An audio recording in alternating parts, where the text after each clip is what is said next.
keep it going for Breeda Miller. Breeda Miller.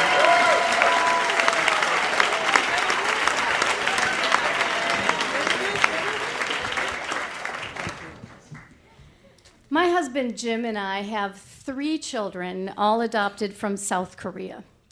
Our first 2 came to us as infants, and we met them at Detroit Metro Airport. Our third child, though, provided us a significantly different experience. It was 1995, and we had just moved to a new house. We had an extra bedroom, and we realized that we had room now in our house and in our hearts for another child. So we did, the thing you do. We called our adoption agency, and we asked them if they knew of any, we were thinking a toddler would work well in our family, but a child who needed a family, and we would be open to a child with special needs. We weren't very picky. The little fellow that found us was nearly 2 years old, and I remember one doctor saying to me, he won the lottery for birth defects, the bad lottery. He had a laundry list of birth defects. He had cognitive impairment, we didn't know how much, and he had a really significant cleft lip and palate and plumbing issues, a lot of surgery ahead. And he was the cutest little guy we had ever seen. So, of course, we said yes, and we started, the tsunami of paperwork that is involved in international adoption. And the worst part, the wait. Now, while we waited, we decided that we would have a baby shower for the orphanage in Korea because we had plenty of baby stuff ourselves.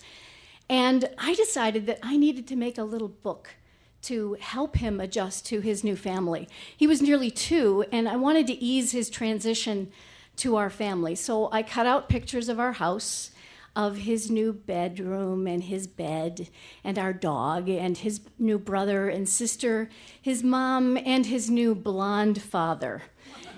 And I cut it all out. I got some colored paper, laid it out nicely, laminated the hell out of it, put some rings in it, and made it toddler-proof. It was Pinterest-worthy. Long before Pinterest existed. And my goal was to give him a chance to get familiar with us, with our faces, and I just hoped to ease this transition for this little guy. We decided that I would travel alone to Seoul to pick him up and that Jim would stay home with our other 2. The travel arrangements were a little iffy, I have to say. All I knew was that I would be staying at the home of a Dr. Park. Someone would meet me at the airport at midnight. So, April 11th, 1995, freak ice storm. I don't know how many of you remember it. I sure do. I mean, cars were sliding off the road on the way to the airport. The plane was delayed. I sat on the plane for 4 hours while they were de-icing. My anxiety level's kind of ratcheting up there, and I'm thinking, what are we doing? Is this a sign? Are we not supposed to do this? What's going to happen? I was very anxious.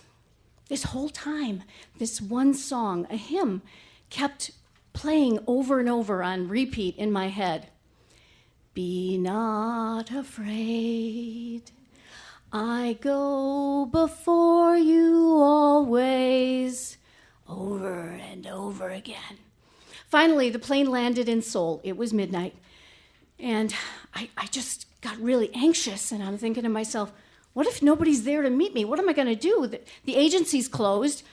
And I realized I have no phone number and no address for Dr. Park. Do you have any idea how many Dr. Parks there are in Seoul?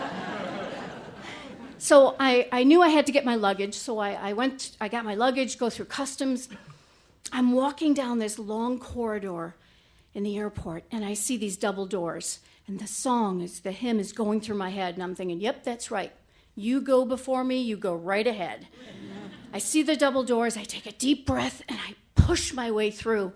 And there on the other side are hundreds of Koreans waving and smiling and hugging and kissing and greeting each other.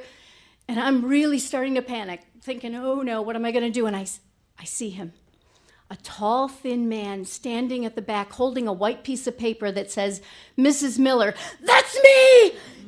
And I nearly jump in his arms, and he nearly smiles. He nods, he speaks no English, and helps me with my cases, and I follow him to the parking lot, to his van. And I get in the back, and he starts to drive, and he puts on Korean talk radio, not a word, and he's driving and driving 2 hours, and we're still in what I consider to be downtown. And I knew Seoul was a big city, but come on, this was ridiculous. Suddenly, he makes a sharp turn into an alleyway and slams on the brakes.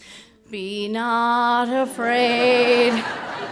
He gets out, runs around to the side to the door, and just at that moment, 2 magnificently carved wooden doors open up, and there, standing in the center, bathed in the moonlight, is Dr. Park.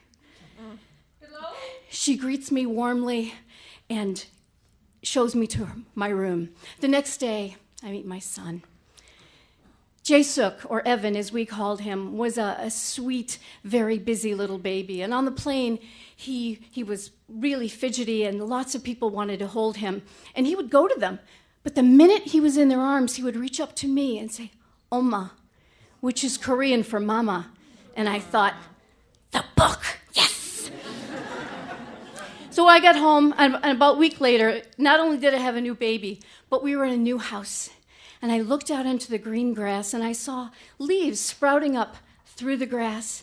And I thought, the woman that came before me planted bulbs, and I hoped they were daffodils. Daffodils are my favorite. But I saw as the flowers came up, they were tulips. And for an instant, I was disappointed. But then I realized, this is my garden now. I didn't plant these bulbs, but I will help them to grow, I will nurture them, and I will love them.